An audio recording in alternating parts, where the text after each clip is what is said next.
Hi hello ನಮಸ್ಕಾರ, welcome back. ನೇಮಿಸನು. ನನ್ನ ಹತ್ರ ಕೆಲವರೆಲ್ಲ ಕೇಳ್ತಿದ್ರು ನಾವು ಯೂಟ್ಯೂಬ್ಗೆ ಬರ್ಬೋದಂತ. ಯಾರ ಹತ್ರನೂ ಕೇಳಿಬಿಟ್ಟು ಯೂಟ್ಯೂಬ್ಗೆ ಬರಬೇಕಂತೇನಿಲ್ಲ, ನಿಮಗೆ ಬರಬೇಕಂತ ಅನಿಸಿದ್ರೆ ಬರ್ಬೋದು, ಓಕೆನಾ. ಇವಾಗ ಯೂಟ್ಯೂಬರಲ್ಲಿ ಒಂದು 80% ಜನ ಒದ್ದಾಡ್ತಾನೆ ಯೂಟ್ಯೂಬ್ಗೆ ಬಂದು ಆಮೇಲೆ ಅವ್ರಿಗೆ ಸಕ್ಸಸ್ಸು ಸಿಕ್ಕಿದ್ದು, ಓಕೆನಾ.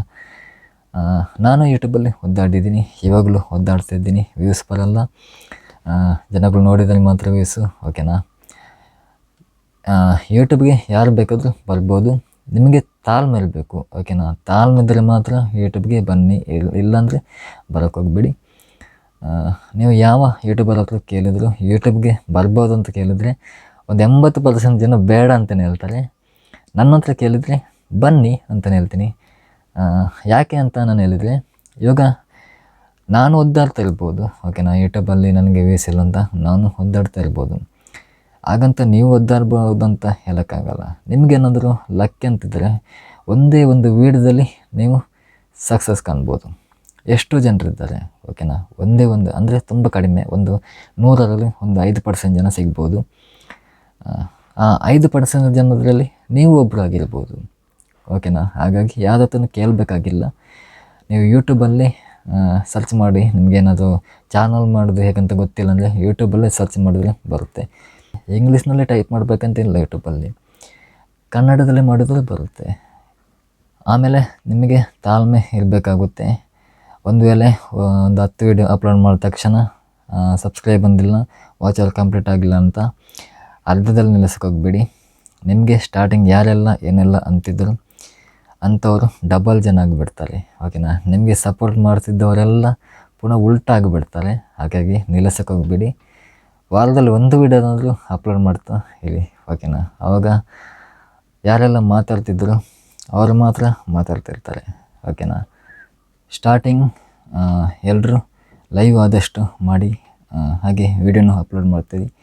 ಲೈವಲ್ಲಿ ಆದಷ್ಟು ನಿಮಗೆ ವಾಚ್ ಅವರೆಲ್ಲ ಕಂಪ್ಲೀಟ್ ಆಗ್ತಾ ಬರುತ್ತೆ. ಸಿಂಪಲಾಗಿ ಹೇಳಬೇಕಂದ್ರೆ 1 ಗಂಟೆ ನೀವು ಲೈವ್ ಮಾಡಿದರೆ ಅದರಲ್ಲಿ 10 ಜನ ಇದ್ದರೆ 10 ಗಂಟೆ ವಾಚ್ ಅವರ್ ಕಂಪ್ಲೀಟ್ ಆಗುತ್ತೆ, ಓಕೆನಾ. ಅದೇ ನಿಮಗೆ 10 ಗಂಟೆ ವೀಡಿಯೋದಲ್ಲಿ ಬರಬೇಕಂದ್ರೆ ಒಂದು 100 ಜನ, 200 ಜನ, 300 ಜನ ಬರಬೇಕಾಗುತ್ತೆ. ಇಲ್ಲಾಂದರೆ 10 ಗಂಟೆ ವಾಚ್ ಅವರ್ ಕಂಪ್ಲೀಟ್ ಆಗಲ್ಲ ವೀಡಿಯೋದಲ್ಲಿ 2-3 ಅಷ್ಟೇ ಆಗುತ್ತೆ. ಆದಷ್ಟು ಲೈವ್ ಬನ್ನಿ. ಲೈವಲ್ಲಿ ನಿಮಗೆ ಆದಷ್ಟು ವಾಚ್ ಅವರ್ ಬರ್ತಾ ಇರುತ್ತೆ. ತುಂಬ ಜನರು ಲೈವ್ ಬರ್ತಾಯಿರ್ತಾರೆ, ಓಕೆನಾ. ಸ್ಟಾರ್ಟಿಂಗ್ ಆದಷ್ಟು ವೀಡಿಯೋ ಅಪ್ಲೋಡ್ ಮಾಡಲಿಕ್ಕೆ ಟ್ರೈ ಮಾಡಿ, ಓಕೆನಾ. ದಿವಸದಲ್ಲೊಂದು 3-4 ವೀಡಿಯೋ ಅಂತಲೂ ಅಪ್ಲೋಡ್ ಮಾಡಬೇಕಾಗುತ್ತೆ. ಅಲ್ಲ, ನಾನು ಮಾಡಿಲ್ಲ, ನಾನು ಸ್ಟಾರ್ಟಿಂಗ್ ಒಂದು 100 ದಿವಸದಲ್ಲಿ ಒಂದೊಂದು ವೀಡಿಯೋ ಥರ 100 ವೀಡಿಯೋ ಅಪ್ಲೋಡ್ ಮಾಡಿದ್ದೀನಿ, ಅಷ್ಟೇ ಮಾಡಿದ್ದು. 3-4 ನನಗೂ ಆಗಿಲ್ಲ. ಮಾಡ್ಬೋದು, ಮಾಡಬಾರ್ದು ಅಂತಿಲ್ಲ. ಆವಾಗ ನನಗೆ ಯಾವ ಥರ ಐಡಿಯಾ ಇರಲಿಲ್ಲ, ಓಕೆನಾ. ಇವಾಗೇನು ಗೊತ್ತಾ, ನಿಮ್ಮದೇ ಅಂದರೆ ನೀವು ಮಾತಾಡಿಬಿಟ್ಟೆ ವೀಡಿಯೋ ಅಪ್ಲೋಡ್ ಮಾಡಬೇಕಂತೇನಿಲ್ಲ. ಎಲ್ಲಾದರೂ ಜಾತ್ರೆಗೆ ಹೋದರೆ ಅಲ್ಲೇ ಒಂದು 10-20 ವೀಡಿಯೋ ಒಂದೇ ದಿವಸದ ಅಲ್ಲೇ ಮಾಡೋಕ್ಕಾಗುತ್ತೆ, ಓಕೆನಾ. ಅದು ಹಂಗೆ ಅಪ್ಲೋಡ್ ಮಾಡ್ಬೋದು, ಈ ಥರನೂ ಆಗುತ್ತೆ. ಅಂಥ ವೀಡಿಯೋಸು ಕ್ಲಿಕ್ ಆಗೋದಿದೆ, ಓಕೆನಾ. ಇವಾಗ ನಾನು ಮೊನ್ನೆ ನಮ್ಮದು ವಿಟ್ಲ ಜಾತ್ರೆಯಲ್ಲಿ ಒಂದು 20 ದಿವಸದಲ್ಲಿ ಒಂದು 250 ವೀಡಿಯೋ ಅಪ್ಲೋಡ್ ಮಾಡಿದ್ದೀನಿ. ಸ್ಟಾರ್ಟಿಂಗ್ ಅಷ್ಟೆಲ್ಲ ಮಾಡಿಲ್ಲ ನಾನು, ಓಕೆನಾ. ಸ್ಟಾರ್ಟಿಂಗ್ ಒಂದು 250 ವೀಡಿಯೋ 1 ವರ್ಷ ಟೈಮ್ ಹಿಡಿದಿರ್ಬೋದು ಅಪ್ಲೋಡ್ ಮಾಡಲಿಕ್ಕೆ. ಮೊನ್ನೆ ಮಾಡಿದ್ದೀನಿ. ಅದೇ ಥರ ನೀವು ಮಾಡ್ಬೋದು, ಓಕೆನಾ. ನೀವು ಎದುರುಗಡೆ ಬಂದುಬಿಟ್ಟು ವೀಡಿಯೋ ಮಾಡಬೇಕು ಅದೇನಿಲ್ಲ. ನಿಮ್ಮ ಜಾತ್ರೆ ಟೈಮಲ್ಲಿ ಏನಾದರೂ ಫಂಕ್ಷನ್ ಇರುವಾಗ ಅಲ್ಲೇನಾದರೂ ಪ್ರೋಗ್ರಾಮೆಲ್ಲ ನಡೆಯುತ್ತೆ, ಆ ಥರದ ವೀಡಿಯೋಸು ಹಾಕಿದರೂ ಆಗುತ್ತೆ, ಓಕೆನಾ. ಒಟ್ಟಿಗೆ ನಿಮ್ಮ ಮೊಬೈಲಲ್ಲೇ ತೆಗೆದ ವೀಡಿಯೋ ಆಗಬೇಕು, ಓಕೆನಾ.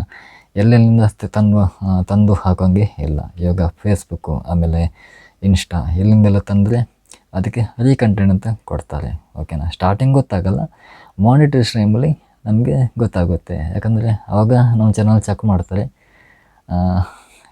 ಫೇಸ್ಬುಕ್ಕಿದ್ದು ಇಲ್ಲಾಂದರೆ ಯೂಟ್ಯೂಬಿದ್ದು ಎಲ್ಲರೂ ತಂದು ಹಾಕಿದರೆ ಅದಕ್ಕೆ ಕಂಟೆಂಟ್ ಯೂಸ್ ಕೊಟ್ಬಿಟ್ಟು ಮಾನಿಟೈಸೇಷನ್ ಆನ್ ಮಾಡಲ್ಲ, ಓಕೆನಾ. ಅದರ ನಂತರ 1 ತಿಂಗಳು ಕಾಯಿಸ್ತಾರೆ.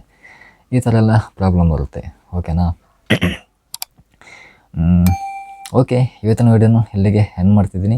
ನನ್ನ ವೀಡಿಯೋ ನಿಮಗೆ ಇಷ್ಟ ಆದರೆ ಲೈಕ್ ಮಾಡಿ, ಶೇರ್ ಮಾಡಿ, ಸಬ್ಸ್ಕ್ರೈಬ್ ಮಾಡೋದನ್ನು ಯಾವುದೇ ಕಾರಣಕ್ಕೂ ಮರಿಬೇಡಿ. ಮುಂದಿನ ವೀಡಿಯೋದಲ್ಲಿ ಸಿಗ್ತೀನಿ. ಅಲ್ಲಿವರೆಗೂ ಬಾಯ್.